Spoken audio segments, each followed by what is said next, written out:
Nous sommes occupés par ce que représente une partie d'une déclaration faite par Néhémie, lorsqu'étant subtilement invité par ses ennemis à venir les rencontrer en quelques endroits à l'écart en vue de le prendre au piège, il dit « J'ai un grand ouvrage à exécuter et je ne puis descendre ». Nous abrégeons cette déclaration et la réduisons à un grand ouvrage, car ce livre de Néhémie expose en type, par une illustration historique, le grand ouvrage de Dieu. Comme nous l'avons vu juste au commencement du livre, Néhémie dit qu'il ne révéla à personne ce que Dieu avait mis dans son cœur de faire. Plus tard, il le révéla, mais ce grand ouvrage auquel il fait allusion était quelque chose que Dieu avait déposé sur son cœur.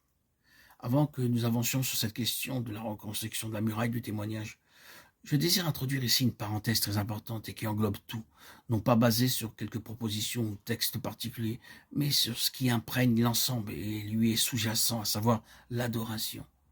Car quand nous en venons à penser à Jérusalem, délimitée par sa muraille, cela nous parle simplement de la question de l'adoration, mais de façon inclusive et dans un sens large. En vérité, l'existence même de Jérusalem était en vue de ce dessein. Babylone, comme nous l'avons vu auparavant, était le siège et le centre de la fausse adoration, de l'idolâtrie, de quelque chose qui n'était pas de Dieu. Dans la Bible, Jérusalem se dresse toujours en face de Babylone, comme son contraire. Elle tient bon en faveur de l'adoration de Dieu. C'est le lieu de l'adoration de Dieu. Aussi, cette muraille de Jérusalem est une figure de ce qui entoure l'adoration de Dieu, et elle est en elle-même une figure de l'adoration.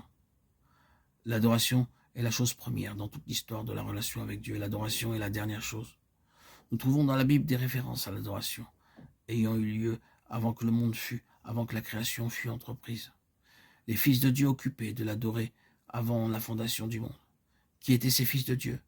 Nous ne savons pas, mais l'affirmation est là. Ensemble, ils chantaient de joie, ils adoraient le Seigneur. C'était là. Cela avait lieu. Puis l'adoration fait son entrée comme le facteur dominant dans la création. Comme nous le savons, ce fut une rupture dans l'adoration qui fut le péché de base d'Adam. Étant donné que cette question a été bouleversée ici-bas sur terre, alors Dieu institue toute l'ordre de l'adoration durant les âges et maintient témoignage pour lui-même. L'une des dernières choses que nous trouvons dans la Bible est l'adoration universelle de Dieu.